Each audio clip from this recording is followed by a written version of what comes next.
실은 제가 이제 젊은 학생들 만날 때 그 얘기를 많이 합니다. 근데 제가 하는 이 이야기는 현대학자들은 자기들이 밝혀냈다고 생각하는데 사실 초기 기독교의 오리겐, 그 이전부터 이레니우스부터 존재하던 사상이고, 이걸 오리겐이 확장하고, 오리겐의 사상이 이 암브로시우스에게 가고, 암브로시우스 제자가 어거스틴이라 어거스틴이 이것을 사실 체계화시킵니다. 예를 들면 이런 거죠. 우리가 이제 잠언은 보이는 사상이지 않습니까? 잠언은 예를 들어 너의 눈이 이제 그릇된 것을 보면은 인생이 그릇되어지죠. 그리고 네가 게으르면은 강도가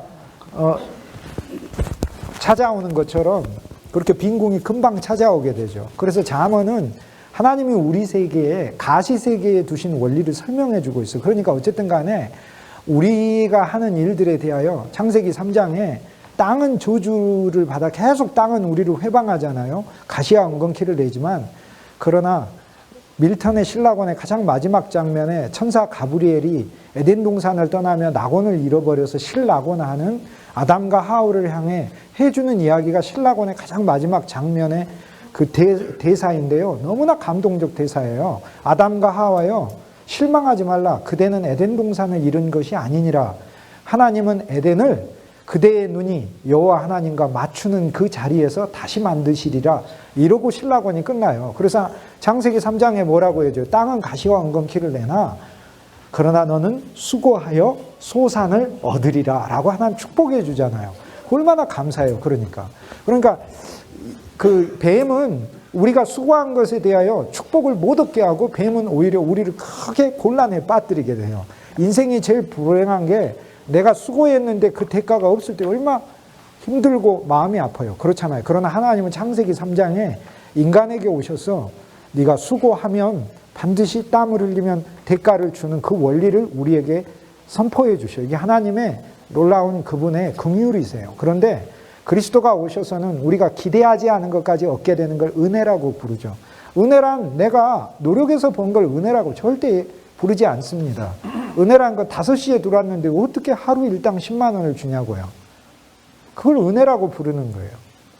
은혜는 신약에 있어서는 창세기 3장에 하나님이 수고하여 버린 것만 주시는 게 아니라 수고하지 않아도 주시는 것까지 주죠. 십자가에서 피로 죄 용서만 주실 뿐 아니라 영원한 생명을 가지고 계셔서 영원한 생명의 실제이신 그리스도께서 우리에게 영원한 생명까지 주셨잖아요. 우리가 언제 영원한 생명 달라고 했습니까? 죄 용서만 달라. 그러나 영원한 생명은 하나님 아버지만이 가진, 정확히 하면 성부와 성자와 성령만이 가진 삼위일체 하나님의 생명인데, 우리가 언제 내가 영원한 하나님 생명 달라고 했어요? 하나님이 나를 이 세상에 존재하다가 육신으로 오래 살면 100년 살다 가겠지만, 하나님이 그냥 혹시 아담처럼 1000살 살다가 이 세상에서 정말 사라지는 분자와 원자가 되게 해서 우주 가운데 흩어지게 한다 할지언정 내가 그것에 대하여 무슨 말할 게 있어요? 말할 게 없죠. 돌들로도 하나님이 아브라함의 자손을 만드시는 분이신데, 그럼 내가 영원한 생명 달라고 한 적이 없어요. 하나님이 나한테 1000살까지 사는 생명만 줘도 나는 아무 하나님 앞에 감사합니다 할 수 있어요. 그런데 영원한 생명 주셨잖아요. 이게 은혜잖아요. 그러니까 구속만 주시고 구원만 주신 것이 아니라 영원한 생명을 주셨잖아요. 그럼 놀라운 거, 이미 현재적으로 아들이 있는 자에게는 생명이 있다 하셨으니 이미 우리가 가진 거잖아요. 그러니까 그래서 사실상에 이게 잠언의 말씀은 창세기 3장에 나와 있는 그 하나님의 놀라운 자비의 말씀을 확장시켜줘요. 언제 아담과 하와가 옷 해달라고 얘기한 적이 있습니까? 그런데 무화과 나무 잎사귀 한번 손으로 이렇게 만져보세요. 그걸로 인간이 옷에 입었으니 조금 있으면 수액이 마르면서 알러지 생기고 얼마나 괴롭습니까? 그래서 하나님이 가죽옷을 입혀주시잖아요. 가죽옷 입혀달라고 했습니까? 창세기 3장에서 우리는 은혜를 봐야 돼요. 성경을 볼 때 은혜를 보고 설교를 하는 것이지, 광야에서 40년 동안 불순종했으니 제가 하나님이라면 만나를 어느 날은 한 2년 동안 안 내려줬을 것 같아요. 그런데 신명기 8장에 모세가 뭐라고 이야기해요? 너희가 40년 동안 광야를 걸으면서 하늘에서 만나가 끊어진, 안식일 날 끊어졌습니까? 그 전날 2배가 내렸으니 안식일도 끊어진 것이 아니고요. 너희의 옷과 의복과 신발이 헤어진 적이 있느냐? 이렇게 얘기하잖아요. 인간은 계속해서 반역하고 불순종하고 계속해서 애굽을 좋아하고 그러는데, 그 인간과 더불어서 함께 거하시는 여호와 하나님은 인간을 향해서 자신의 일을 끊임없이 베푸시고 용서하시고 이해하시고 품으시고 그들을 향하여 비전을 두고 계시는 그것이 바로 하나님의 은혜인 것이죠. 그래서 우리는 성경을 율법으로 보자면 한이 없고 은혜로 보자면 또 한이 없어요. 그런데 잠언의 어떤 이야기들은 우리의 그 소위 거시 세계, 눈에 보이는 현실 세계하고 많이 관련되어 있습니다. 그렇지 않습니까? 대부분의 많은 것들이 그렇죠. 너의 눈이 향락과 타락을 향해서 달려가게 되면 그건 그릇된 것이고, 그러나 너가 무엇을 향해 영원한 지혜와 영원한 지식에 관련된 것을 향해 가면 참 행복을 얻는다 이렇게 얘기를 하고, 그뿐만이 아니라 우리의 삶에 실제로 필요한 원리들에 대하여서도 잠언은 31장으로 분류를 했죠. 성경 분류에 대해서는 제가 조금씩 이제 오늘 아니면 내일 얘기를 하겠습니다. 성경을 왜 그렇게 분류를 했고, 성경의 장수는 왜 그렇게 만들었고, 누가 만들었는지에 대해서, 절수는 누가 했는지에 대해서도 말씀드릴게요. 그런데 잠언을 31장으로 분류를 할 때, 800년 전에 잠언을 분류를 할 때는 매일 우리가 한 장씩 읽어야 되는 한 달의 장으로서 잠언을 그렇게 분류를 한 거예요. 우리 삶에 일상적으로. 그런데 잠언 딱 넘어가면 전도서가 나오죠. 전도서는 다른 말씀이에요. 전도서는 내가 아무리 열심히 일해도 해 아래서 사람이 하는 모든 것이 헛되다. 전도서에 헛되다라는 이야기가 몇 번 나오냐면은 30번이 넘게 나옵니다. 구약 성경에서 헛되다라는 단어가 찾아보시면은 그 헛되다라는 정확한 그 단어가 70번이 나오는데 전도서에 30번이 나옵니다. 그러니까 나머지 구약 성경 38권에 나오는 헛되다를 다 합쳐도 전도서하고 필적하다. 전도서는 12장밖에 안 되는데 헛되다예요. 심지어는 전도서 12장에 가보면은요, 많은 책들을 읽고 지식을 쌓는 것도 사람을 피곤하게 하고 헛되다 이렇게 얘기를 하죠.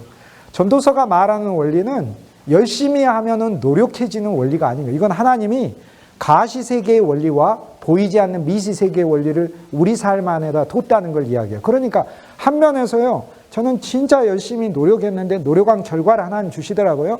또 한 면에서는 진짜 열심히 노력하지 않아도 하나님이 채워주신 은혜가 있더라고요. 그런데 또 한 면에서 전도서처럼요, 어떤 거에서는 제가 진짜 눈물을 흘리며 수고했는데 꽝이 난 적도 있어요. 그런데 전도서는 또 신비한 말씀을 하잖아요. 때가 있다고 말씀하셔서 울 때가 있고 웃을 때가 있으니까 지금 운다면 웃을 때가 있다는 거 하나님이 약속해 준 거잖아요. 그러니까 잠언대로 하자면 내가 정말 여호와를 구하고 여호와 앞에 신실하고 여호와께 기도하면 하나님이 나를 구출해 주시고, 전도서로 말을 하자면 그게 나한테 달린 문제만은 아니라고 얘기를 하는 거예요. 하나님의 경륜과 하나님의 시기, 하나님의 때에 달려요. 그래서 이제 이거를 물리학적인 언어로 이야기하자면, 제가 이제 젊은이들한테 이야기할 때 그렇게 이야기합니다. 저와 여러분도 다 젊은 시기 20대, 10대, 20대를 겪어봤으니까 알지만 그때 마음속에 무슨 생각이 듭니까? 우리 집이 부자였으면, 우리 아버지 어머니가 좀 권세가 있고 좀 잘 살았으면 나도 좀 잘 될 텐데, 다 젊은 사람들이 그런 마음들이 다 있어요. 그래서 패배하는 생각들도 있고, 그래서 지금의 가시적인 어떤 환경이 약하고 힘드니까 자기 인생도 앞으로 약하고 힘들 거다 이렇게 생각하는데, 하나님은 진짜 이 세상에다가 두 원리를 놔두신 거예요. 그러니까 실제로 한 면에서요, 부모가 잘 살고 교육도 잘 받고 그러면 자녀도 잘 살고 교육도 잘 받고 그렇더라고요. 그런데 하나님은 이런 식의 세상만을 만들어 놓지 않았다는 거예요. 이 안에다가 반드시 우리가 알지 못하는 신성하고 신비한 하늘의 하나님만이 역전시키시고 바꾸시는, 인간이 아무리 수고해도 헛것으로 만드시고, 인간의 수고하고는 상관없이 선물하시고, 내가 좌절하고 아무것도 없다고 할 때 갑자기 나에게 찾아와서 나를 기름 부으시고 포도주 부어주시고 나를 나게 태워주시고 다시 재생시키시는 그분의 놀라운 또 다른 섭리를 체험하는 게 이게 인생이라는 거예요. 그거를 세상에다 감춰둔 거예요. 그래서 제가 대학에 있다 보니까 젊은 사람들한테 그런 얘기 많이 합니다.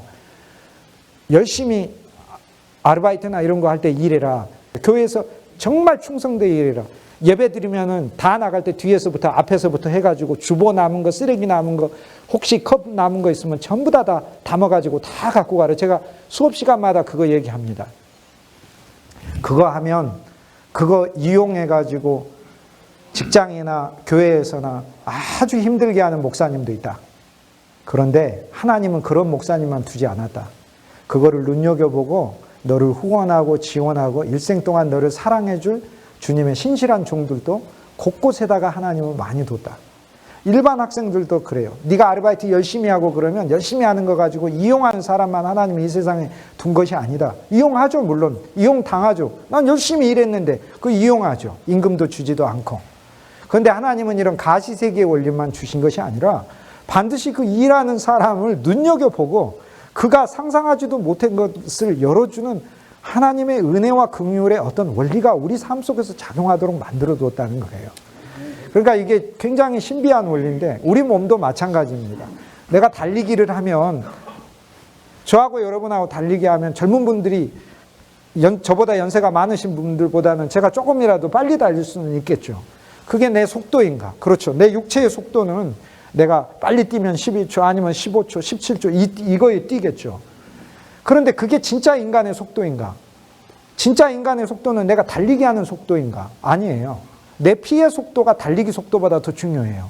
내 피가 심장이 강하게 박동을 쳐서 피가 확 빠른 속도로 순환을 해줘야 이것이 진짜 건강한 속도예요. 근데 피는 무려 8km나 되는 이 긴 거를 43초 만에 가요. 이게 내 속도예요. 근데 사람마다 약간씩 차이가 있어서 그건 알 수가 없어요. 누구 피의 속도가 더 빨리 도는지.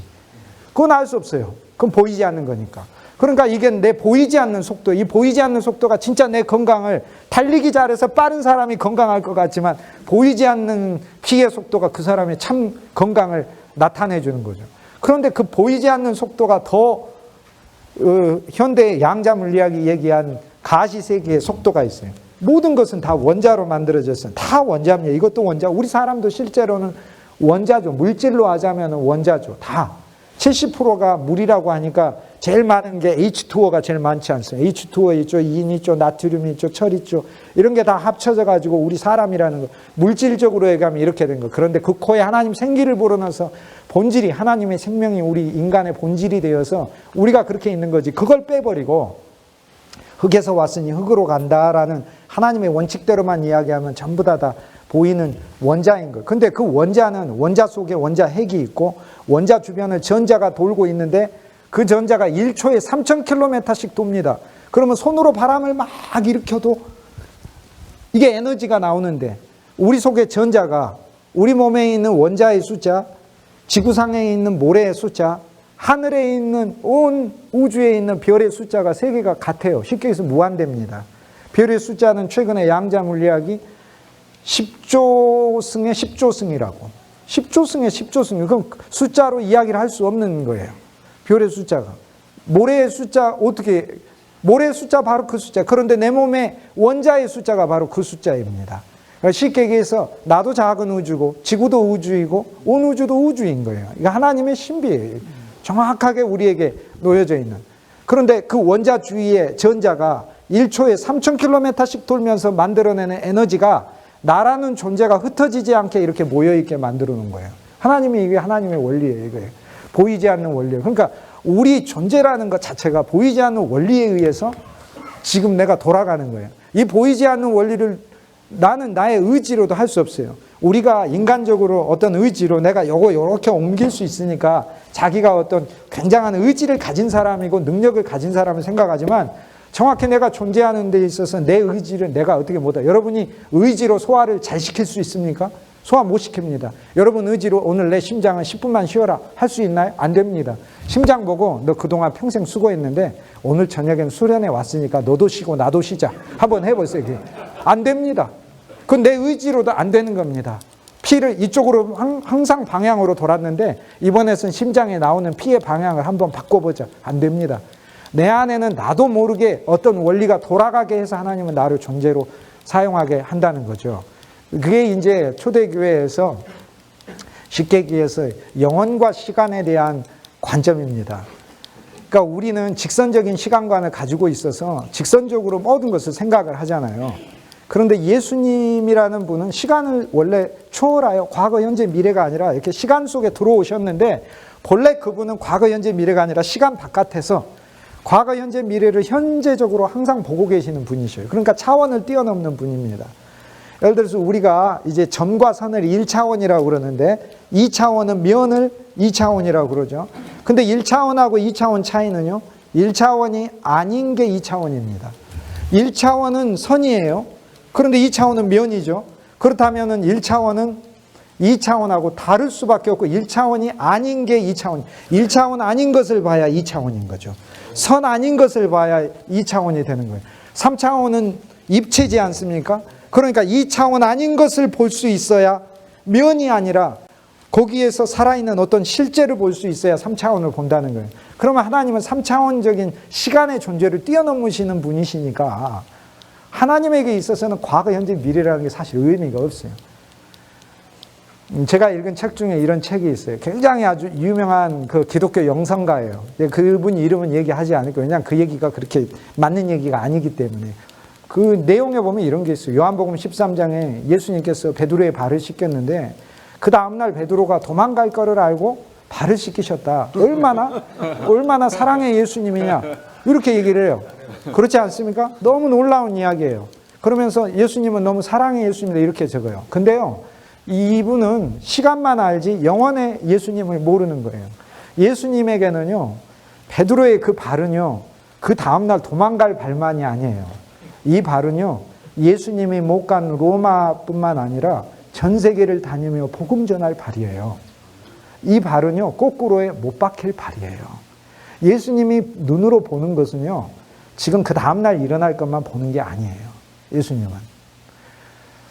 예수님의 눈에는 뭐든지 이렇게 보면은 시제가 다 겹쳐서 보여요. 시제가. 그러니까 헤롯이 이제 갑자기 유대 왕으로 오고 나서 그리고 나서는 대제사장을 힐카누스가 이제 초청을 합니다. 처음에 전국을 안정시키기 위하여 유력 인사니까 연세도 많이 들고 아버지 친구고 그러니까 아버지처럼 여겨서 나갑니다. 그리고 헤롯의 아버지 헤롯 안티바스가 특별히 부탁을 했어요. 너 힐카누스한테 절대 헤롯을 알고 있기 때문에 헤롯의 성품에 알고 있기 때문에 아버지가 자식 알잖아요. 그래서 얘기하잖아요. 너 성깔 부리면 안 돼. 이렇게 얘기하듯이 가서 그 헤롯의 아버지 안티파르가 헤롯에게 너 힐카누스한테 그래. 힐카누스는 내 아주 친한 친구야. 유대 대제사장이죠. 예수님 탄생 50년 전에 대제사장이죠.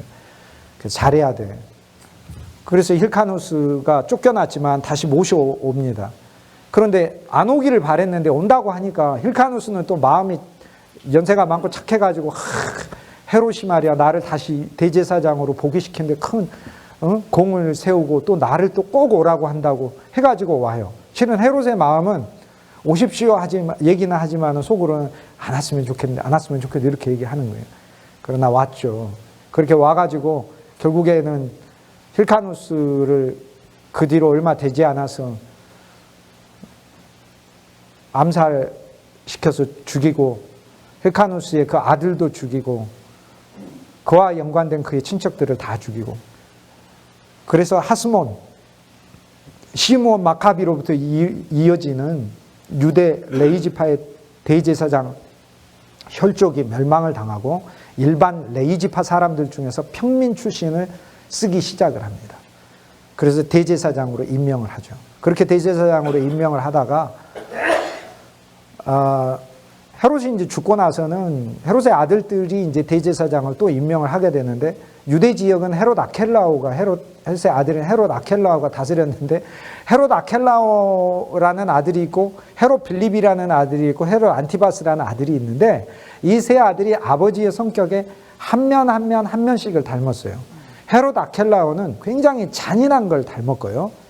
헤롯 안티바스는 굉장히 난잡하고 아주 흉계와 음모를 꾸미는 것을 닮았습니다. 그러니까 헤롯 아켈라오는 흉계와 음모가 아니라 아주 잔인한, 그리고 유대를 다스리는 아켈라오는 잔인했고 그 위에 갈릴리 지역을 다스리는 헤롯 안티바스는 정말로 그 헤롯의 아내가 9명이었는데 그러한 난잡함과 부도덕함과 거짓말과 그 소위 우유부단함 이런 것을 닮았습니다. 그리고 헤롯 빌립은 저 위에 있어서 그 헤롯의 마음 중에 하나가 두려워하는 마음이 있어요.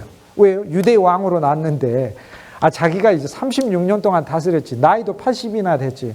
유대 왕이 이제 어린아이지. 그럼 언제 커가지고 왕 돼? 그때 내 세상에 없겠네. 뭐 그러면 본인이 왕하든지 말든지 이렇게 생각하면 되고 그러는데 그렇다고 자기 아들들에게 왕위를 반드시 물려줘야 된다. 그런 마음을 철석같이 가진 것도 아들도 3명이나 죽었으니까요. 자기 권력을 넘본다고 해서. 근데도 집요하게 베들레헴에 군대를 보내서 아기 예수를 죽이려고 하지 않습니까? 그 두려움. 그런 걸 헤롯 빌립이 가졌습니다. 그래서 헤롯 아켈라오는 잔인하게 하다가 그래서 축출을 당하게 돼요. AD 6년에. 아우구스투스 황제가 유대의 왕으로 임명되었던 헤롯 아켈라오는 왕으로서 자격이 없다. 아우구스투스 황제는 그 딸까지도 부도덕하면 처형한 정도였으니까 굉장히 기품이 있는 황제였습니다. 오히려 로마에 있어서 대제라고 불리우는 황제, 컨스탄티누스 대제, 데오도시우스 대제, 아우구스투스 황제가 대제예요.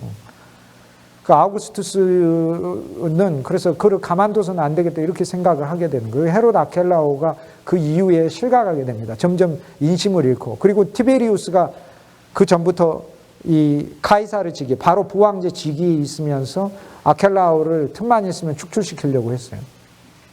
로마 제국의 평화를 가져오지 않는 지도자라는 거예요, 그게.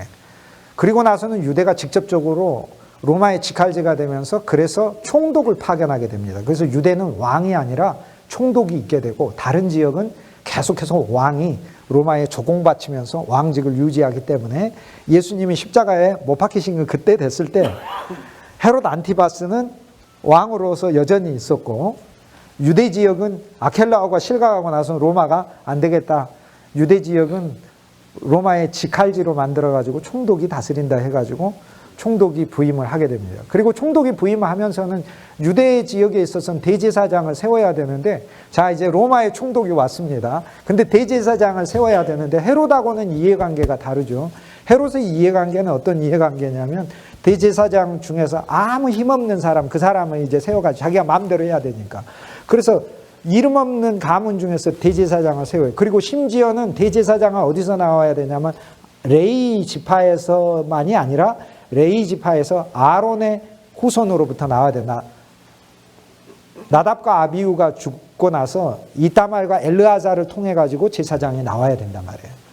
거기에서 나와야 돼요. 그런데 그 가문도 아닌 데서 레위 지파에서 막 임명을 했어요. 근데 총독이 와가지고는 좀 틀리죠. 총독은 유대의 종교적인 거에 직접적으로 관여하고 싶어 하지 않는 거예요.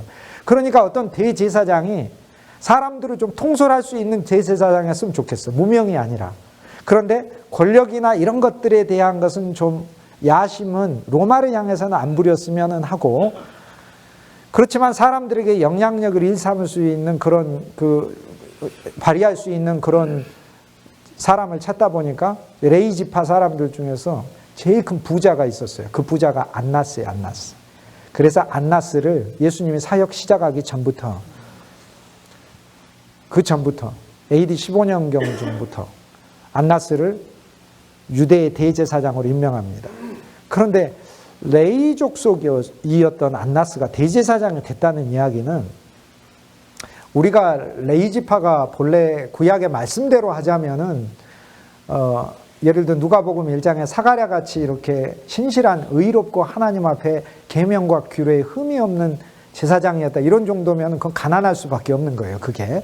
그런데 제사장이 무슨 일을 했기에 유대의 최고 재벌이 되느냐. 안나스 최고 재벌이에요. 요세푸스 기록에 안나스는 최고 부자라고 얘기를 하고 있거든요. 뭐를 했기에 최고 부자가 되느냐. 물론 그런 분들은 많지 않으시고 또 없으시겠습니다만 주님 일을 해서 나한테 어떤 경제적인 큰 소유가 없는 것이 그것이 하나님 앞에 신실하고 좋은 거죠. 그렇지 않습니까? 바울이 재산이 있었습니까? 베드로가 재산이 있었습니까? 로마의 교황이나 재산이 많았었지. 안나스가 많았지. 바울과 베드로는 재산이 없었으니까. 하나님의 종들은 그렇게 살다가 가는 것이 주님 앞에 아름다운 것 같아요. 안 그러면 안나스처럼 살고 싶으면 그렇게 살아도 됩니다. 안나스처럼 살아도. 그런데 안나스가 굉장히 부자였다. 그러니까 빌라도가 이렇게 그 이전에 총독들이 와서 이렇게 봤었을 때는 안나스 제사장 중에서 안나스가 사람들에게 이제 굉장히 영향력이 있어요. 그래서 제사장에 임명하고 제사장에 임명했는데도 하도 이제 제사장 직위에 어울리지 않고 영적인 경건성도 없고 그러니까 백성들의 불만이 막 치솟습니다. 그러니까 그가 물러나고 다른 사람 또 자기가 세워요. 딴 사람은. 그런데 그는 본래 아들이 5이고 사위가 가야반데 자기 가문 아닌 사람을 대리로 세웠다가 그 기간이 딱 지나니까 자기 이제 아들과 사위에게 이제 대제사장직을 물려주게 돼서 가야바가 대제사장직에 있지만 사람들은 가야바가 대제사장이라고 생각 안 하고 안나스가 대제사장이라고 생각하기 때문에 사실상 엄밀한 의미의 행정적인 대제사장은 가야바지만 성경에서는 누가복음도 그렇고 사도행전도 그렇고 대제사장 안나스와 대제사장 가야바다 이렇게 사실 이스라엘의 대제사장이 2명일 수가 없는데 그렇게 쓰고 있죠. 그거는 성경이 대제사장은 2명일 수가 없는데 왜 2명이라고 쓰고 있느냐 혹시 잘못 쓰고 있느냐가 아니라 그 자체가 폭로하는 겁니다. 이렇게 하나님의 말씀에서 어그러지고 영적인 수준에서 그릇된 이스라엘의 신앙적인 상황이다라고 이렇게 성경이 폭로하고 대제사장 이름을 둘을 써놨다는 것 자체가 이렇게 폭로하는 겁니다. 헤롯 얘기하다가 제가 이제 이 부분을 전개해서 말씀을 드렸는데 그래서 헤롯은 이제 무명의 대제사장을 앉혀놓고 유대 왕하고 그랬습니다. 그렇지만 유대 안에서 이제 열심당이라고 하는 독립파들은 끝까지 헤롯을 물러나게 하고 유대의 왕국을 다시 복위를 시켜야겠다 하는 그 운동이 끊임없이 일었어요. 헤롯이 이제 그들의 무리들을 수시로 색출을 해가지고 처형하고 죽였습니다. 어떤 때는 막 한 40여 명 정도 되는 무리가 막 잡혔습니다. 그리고 뭐 그 무리들의 획책에 의해서 많은 어떤 반란군이 막 일어날 때도. 그런데 헤롯은 어찌됐든 그들을 일생 동안 36년 동안 유대 왕으로 있으면서 이 모든 일들을 다 진압하고 그랬어요. 어떨 때는 헤롯이 막 화가 나가지고요. 예루살렘에서 그 모여든 군중들 앞에 뭐라고 얘기했냐면 이러고 연설을 했어요. 헤롯의 연설이 이렇게 돼 있어요. 요세푸스 기록에 다 나와요. 여러분들이 그렇게 다시 세우고 싶은 그 하스몬 왕조가 100년 동안 다스리면서 여러분한테 성전 하나 세워준 적 있습니까? 그런데 나는 여러분을 위해서 내 재산을 다 털어 성전까지 세워줬는데 왜 여러분은 나를 미워합니까? 이러고 연설을 해요. 굉장히 그 뛰어난 연설가입니다. 헤롯의 그 연설과 논리는 감당하기가 좀 어렵습니다. 이제 그런 인물들이 예수님을 왕으로 영접한다는 것은 참 힘든 거죠. 내가 똑똑할수록 그리스도를 왕으로 모시기가 어렵다. 생각하시고 또 돈도 많으신 분들 혹시 있다면 안나스 되지 말고 내가 바울이 되자 이렇게 생각하시고 많이 베푸시고 많이 나누시고 이러면 바울 되는 거죠. 그게. 그래 이제 헤롯이 그래서 성전을 세워줬잖아요. 제가 이제 그 얘기하려고 하는 건데 46년 동안 공사를 해가지고 헤롯이 성전을 세워줬어요. 막대한 예산을 해서. 그래서 수르바벨이 바벨론 포로로 돌아온 그 귀환한 이스라엘 백성들이 세운 수르바벨 성전은 작은 성전이었지만 헤롯은 거기에다가 부속물, 지금식으로 하자면 교육관 만들었죠. 비전센터 만들었죠. 커피숍 넣어놨죠. 세미나룸 만들어놨죠. 다 해놓고 그 다음 안에 장식도 레노베이션 다 해가지고 인테리어 새로 다 해놨죠. 음향시설 새로 다 해놨죠. 막 이렇게 했는데 그거를 이제 헤롯의 자랑이기도 하고 막 그렇죠. 그 성전을 유대인들이 예수님한테 요한복음 2장에 얘기하잖아요. 이 성전이 어떻습니까? 그때 예수님이 뭐라고 얘기합니까? 이 성전을 헐라 내가 사흘 만에 다시 세우리라. 근데 뭔 얘기인지 이해를 못해요. 그래서 제자들도 이해를 못해요. 그래서 요한복음 2장 20절 이후에 보면 거기 가로치고 요한이 이 기조를 설명을 해요. 제자들이 부활 이후에야 이 말씀을 깨닫더라. 무슨 얘기예요? 성전을 헐고 사흘 만에 허물라. 예수 그리스도는 그리스도가 참 성전으로 이 땅에 오신 거죠. 우리가 섬기는 그런 모든 성전들은 사실상 그리스도의 그림자들이고 예수님이 참 성전인 거죠. 왜요? 물질적인 것은 유한하잖아요. 우리도 유한한데 하물며 물질적인 성전은. 그러나 그 안에 보이지 않는 그리스도의 몸이 있는 거고 그 그리스도의 몸이 참 성전이라는 거죠. 그 안에 그리스도의 몸이 있기 때문에 그 교회가 소중한 것이죠.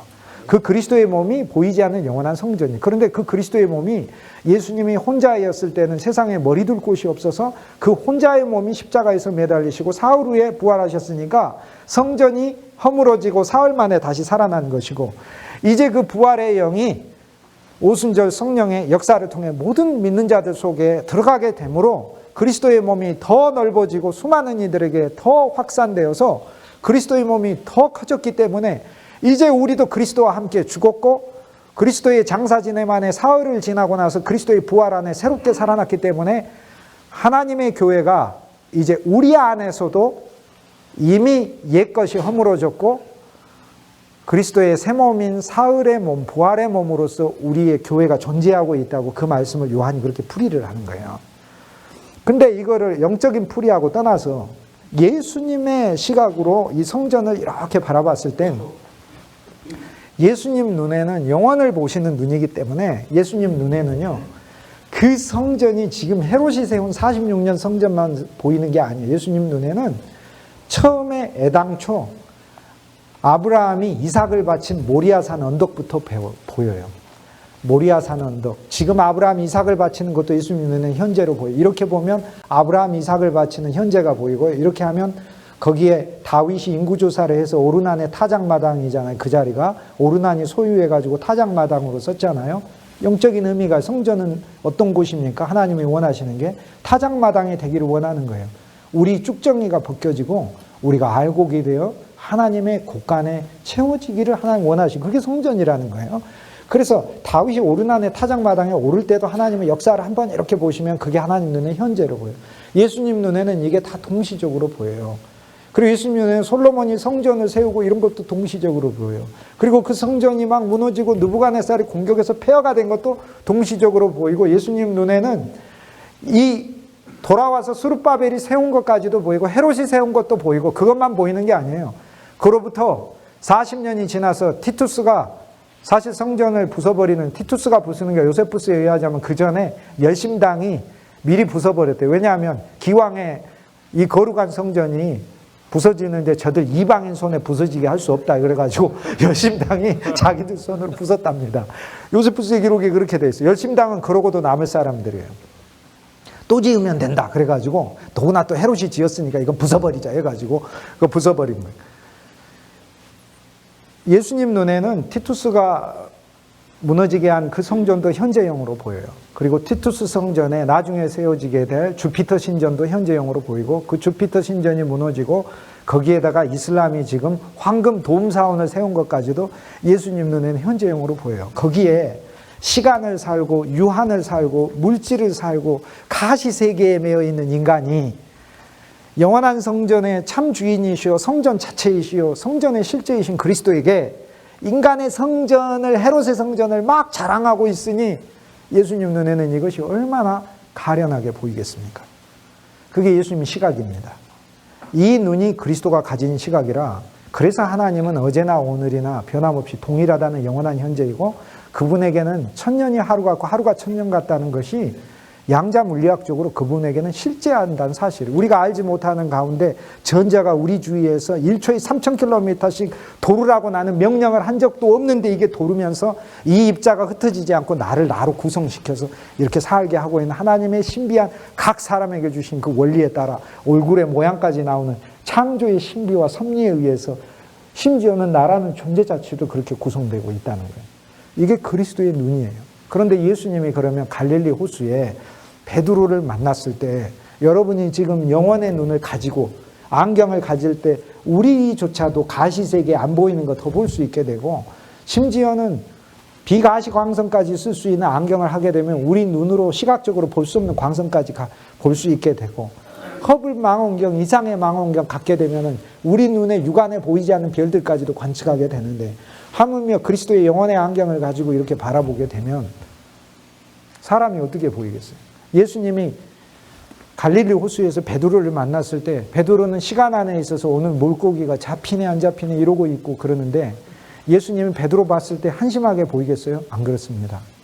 예수님의 눈에는 지금 실패한 베드로, 지금 어리석은 베드로, 그 베드로만 있는 게 아니에요. 도망가는 베드로도 예수님께는 현재고요, 다시 울고 통곡하는 베드로도 현재고, 돌아와서 하나님의 영으로 충만하여 교회의 지도자가 되어 있는 그 베드로도 예수님 눈에 현재고, 부활 이후에 예수님을 대신하여 교회를 이끌고 유대인의 사도가 될 뿐만 아니라 곳곳을 다니면서 복음을 전하다가 거꾸로 못 박힐 그 베드로도 예수님 눈에 현재로 보여요. 그러므로 예수님은 갈릴리 호수에서 베드로를 처음 만났을 때 얼마나 기쁘셨겠어요. 그런 예수님이 베드로가 도망갔다고 해가지고 이 새끼 내가 만나면 가만두나 말했으면 이러시겠어요? 그러니까 영혼의 눈을 가지면 사실 조금 틀려져요. 하나님의 말씀을 우리가 이해하고 배울 때. 그렇기 때문에 베드로가 시간 안에 빠져가지고 나는 예수님 3번이나 부인했어. 이제 나는 그냥 사실상 인간으로서 자격도 없어. 난 사실 진짜 형편없는 인간이야. 어차피 안 되는 거 안 해버릴래.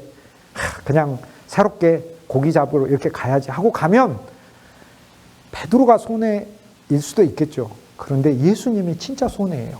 어떤 사람을 데리고 예수님이 3년간 다시 양육 안 하면 누구는 도망 안 가겠습니까? 다 똑같이.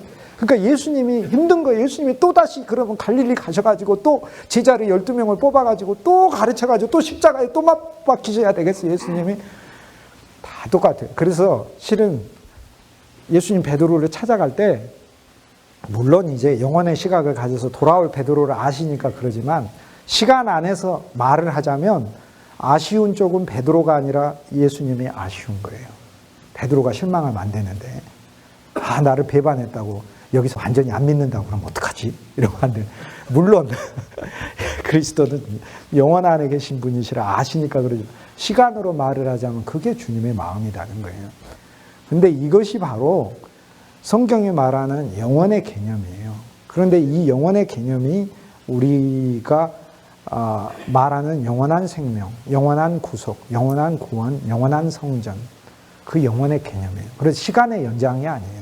시간을 벗어난 질적으로 다른 세계에 있는 것이 나를 찾아온 거예요. 전혀 다른 차원에 있는 게 나를 찾아와서 있는 거예요. 그러니까 지금 우리는 시간 안에 있는 것 같지만 영혼 안에 있는 것이고, 시간의 생명을, 육신 생명을 가지고 있지만 그러나 영혼을 소유한 영원한 생명을 가지고 있는 것이고, 그 영혼의 관점에서 사람들을 바라보자면 성도들도 지금 부족해 보이지만 하나님의 나라의 영원한 새 예루살렘에서 영원히 함께 영원 생명을 누리며 같이 있을 사람들이라는 것을 생각하면 너무 그렇게 좀 기다리고 인내하면 되겠죠.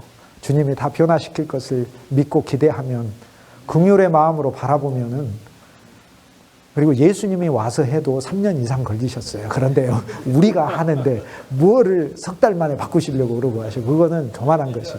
바로 유다를 바라보는 주님의 영원한 시각. 정말 수준 높으시네. 질문이 정말 수준 높으신데, 일반적으로 이제 교회사 학자로서 답을 하자면, 교회사에 등장했던 많은 하나님의 사람들은 하나님이 어떤 사람을 모델로 세우신다고 보는 겁니다. 보는데 가룟 유다는 그리스도를 따르기는 했으나 자기의 이득을 위해 따를 때는 그것이 이제 실패와 이 완전한 하나님의 그 경륜을 이루지 못하는 모델로 쓰임 받았다고 이렇게 보는 거죠. 그런데 그것을 우리가 이제 도식적으로 어떤 교부들, 거의 많은 이제 교부들은 인간이 이제 영원한 불못에 들어갔다 이런 식으로까지 절대적으로 이렇게 가룟 유다를 이야기하고 그러지는 않습니다. 이것이 하나의 우리에게 하나님이 세우신 하나의 신앙의 모델이다 이렇게 보죠. 그리고 오리겐 같은 경우나 어거스틴 같은 경우는 더 내재적으로 봅니다. 내재적으로 본다는 말은 무슨 얘기냐면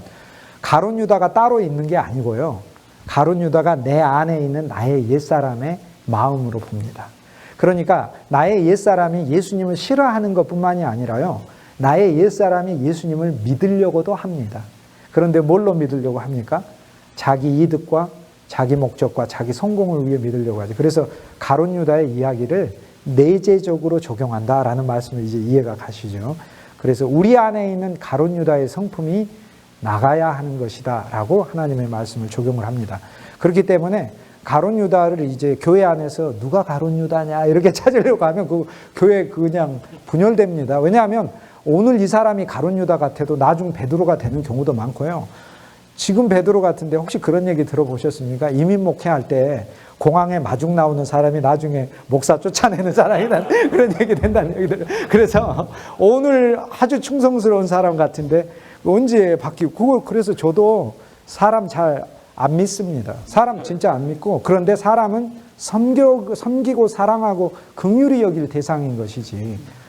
그런데 또 하나는 이제, 그래서 이제 로마서 9장과 11장에, 특히 이제 11장에 바울이 이야기하지 않습니까? 하나님께서 이 두 사람을 세웠는데 하나는 모세로 세우고 하나는 바로로 세웠다. 바로로 세웠다는 이야기는 바로를 세우셨다는 거예요. 여호와의 능력을 보여주려고 15절 이후로 11장 15절 뭐하러 세우셨어요? 바로로 여호와의 능력 어떤 능력이요?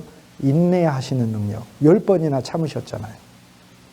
저 같으면은 단칼에 베버릴 것 같아요. 바로에게도 10번이나 참으셔요. 아브라함에게 땅을 주시겠다고 약속하시고요. 하나님이 창세기 15장에 말씀하신 게 하나가 있어요. 내가 지금 당장 가나안 땅을 너희들한테 못 준다. 왜? 줄 명분이 필요하다. 그래서 저들의 죄악이 관영할 때까지라고 얘기를 하셔요. 그게 하나님은 기다리시는 인내를 가리키는 거예요. 그게 하나님 마음이에요. 하나님은 멸망받기로 예정된 민족이라 할지라도 하나님은 함부로 대하지 아니하시고 기다리셔요. 그런데 바울이 그 얘기하면서 그러므로 너희는 바로로 세워지겠느냐 모세로 세워지겠느냐. 모세는 여호와의 약하지만 여호와의 능력을 통하여 구원함을 입은 모세가 밤새 물 날라서 홍해 갈랐습니까? 아니잖아요. 여호와의 능력으로 걷는 것이지. 모세가 뭔 능력이 있어가지고 모세가 파라오를 맞습니까? 아무 힘도 없고 난 말도 못하고 이런다고. 여호와가 표적을 보여주시고 힘 주시고 능력 주시고 다 가르쳐 주셨잖아요. 다음에 뭐하라 다음에 뭐하라 다음에 뭐하라. 첫 번째 지팡이를 가지고 나귀를 치라. 두 번째 물을 치면 거기서 개구리 나올 거예요. 세 번째 티끌 가지고 하면 이가 나온다. 네 번째 바리가 드글드글하게 할 것이다. 동물에게서 그들에게서 육축에게서 그들에게 악창이 나고 사람에게서 온갖 운송수단에게서 독종이 생기고 사람에게 큰 질병이 생겨서 죽게 되고 그 다음 하늘에서 불우박이 내리고 메뚜기가 다 먹어버리고 온 땅에 흙아 하나님 다 하나하나 그 다음 얘기해 주셨지. 하나님 모세에게 모세야 네가 알아서 계획 짜가지고 와라 이렇게 안 하셨어요. 모세로 세우셨다는 이야기는 하나님이 인도하시고 자기 능력을 보여. 근데 이제 제 얘기의 포인트는 어디냐면 바울이 그 뒷부분에 가면 뭐라고 얘기하냐면 하나님이 바꾸시는 것에 대해 이야기합니다. 바꾸시는 것. 그래서 저는 개인적으로는 가룟 유다로 선택되었다 하더라도 그 영혼이 주여 나는 주님의 긍휼을 필요로 합니다라고 돌아오면 언제든지 모세처럼 바꾸어 주시는 하나님. 왜냐하면 11장 맨 마지막에 뭐라고 얘기하시냐면 바울이 호세아의 말을 인용을 해가지고 내 백성 아닌 자를 내 백성이라 부르고 내 백성인 자를 내 백성 아닌 자라 부르리라. 이걸 규정을 인용하면서 하나님이 내 백성으로 창세전에 예정했던 이 민족 유대 민족 내 백성이 아니라고 하나님 하시잖아요. 그리고 내 백성이 아니라고 했던 이 이방인들을 개와 같고 영원히 저주받은 독사의 자식과 같고 길거리 돌과 같은 우리들 하나님이 불러서 하나님의 자손되게 하셨지 않느냐 바꾸셨지 않느냐 하면서 바꾸시는 하나님을 우리한테 얘기해요. 그러니까 우리가 예정을 결정론적으로 생각하시면 예정과 결정은 틀려요. 예정이라는 말 안에는 하나님의 바꾸심까지 들어가 있는 예정이에요. 그렇기 때문에 오늘날 누가 가룟 유다처럼 보여도 우리가 믿음을 적용하여 더 권면하면 가룟 유다가 아니라 바울이 될 거라고 저는 사실 믿고 사니까. 그래서 어쨌든 간에 시간과 영원에 대해서 제가 여러분에게 말씀을 드렸는데 그러한 측면에서 이 초대교회가 가지는 가장 중요한 성서적인 시각이 하나님의 말씀을 시간 안에서 보려고 하지 않고 영원한 사건이라고 보려고 했다. 영원한 사건. 그래서 이것이 선물되었다고 보려고. 그럼 예수님 십자가에서 태어나셨다. 예수님 태어나시고 십자가에서 죽으시고 예수님 세례 받으시고 고치시고 하는 이 모든 사건은 영원한 현재의 사건을 우리에게 지금 다가오고 있는 사건이요. 우리가 만나고 있는 사건인 거죠. 그러니까 예수께서 산상수훈을 말씀하시는 거 산에 올라서 예수께서 입을 열어 제자들에게 가르쳐 가라사대 심령이 가난한 자들은 복이 있나니 천국이 있죠. 이렇게 말씀하시는 거. 그 다음 5, 6, 7 산상수훈 얘기하고 8장에 예수님께서 산에서 내려오심에 한 문둥병자가 나아 가라사대 주께서 원하시면 나를 깨끗게. 이 말씀은 지금도 영원한 현재의 표준의 말씀으로 지금 모든 이들에게 다가와서 그리스도가 치료하시고 적용하시는 말씀으로 보고 있다. 이게 성경 자체를 영혼의 눈으로 보고 이해한다는 겁니다. 이게 초대교회의 시각입니다. 그래서 이제 미국에서는 한 50년 전부터 자유주의 신학이 굉장히 아주 팽배를 하다가 한 20년 전에 한 30년 동안 굉장히 이제 미국 교회를 휩쓸고 그 뒤로 한 20년 전부터 다시 고대 세계로 초대교회 시대로 돌아가자는 운동이 미국의 신학자들 사이에서 일어났어요. 이거를 팔레오라는 말이 헬라어로 고대라는 뜻인데 고대 기독교로 돌아가자. 팔레오 크리스천 무브먼트라고 부릅니다. 그래서 미국의 많은 신학자들, 토마스 오든이라든지 크리스토퍼 홀이라든지 한 세계적인 학자들이에요. 리차드 니버의 제자가 토마스 오든이거든요. 예일대학에서 학위를 받으신 분이 돌아가셨어요. 3년 전에. 연세가 많으시고 두리대학교의 교회사 교수이고 그러셨어요. 그런데 50대가 되면서 이전의 모든 신학을 버리고 초대교회로 돌아간다는 것은 열심을 말하는 게 아니라 그들이 가지고 있던 그들의 시각, 그들이 그리스도를 바라보고 있던 그들의 관점, 그 관점 중에 하나가 영원인데 그것으로 돌아가는 것이다 이렇게 봅니다. 오늘 저는 어떤 성경의 한 부분이 영원의 관점에서 어떻게 설명이 되고 이것이 물리학에서 아인슈타인이 증명했죠. 빛의 속도로 여행하면 사람마다 시간이 틀려진다는 걸 가르쳐줘요. 빛의 속도로 여행을 하게 된 그 사람은 1시간이지만 빛의 속도에 안 있는 사람에게는 7년이 지나가고 빛의 속도로 우주에 하루를 여행하고 오면 지구에선 150년이 흘러가요. 아인슈타인이 물리적으로 시간이라는 게 사람에게 동일하지 않다는 다른 영역이 있다는 걸 우리에게 증명해 보여줬어요. 그것은 시간, 공간이 별도로 실제할 수 있다는 걸 보여줘. 그게 그리스도의 시간과 공간, 그리고 시간과 공간을 초월하신 그런 차원을 초월하신 하나님의 어떤 역사다. 그러므로 어차피 하나님의 품에 있다가 우리가 그 품에서 나와서 한 인생을 이렇게 살다가 가족 주시고 또 좋은 거 주시고 이렇게 누리다가 결국 그리스도의 품으로 다 돌아갈 텐데 돌아가기 전까지 주님의 일에 부르심 받았다는 사실은 얼마나 기쁘고 감사합니까? 그러므로 그 은혜를 날마다 누려야 되겠죠. 기도하시겠습니다.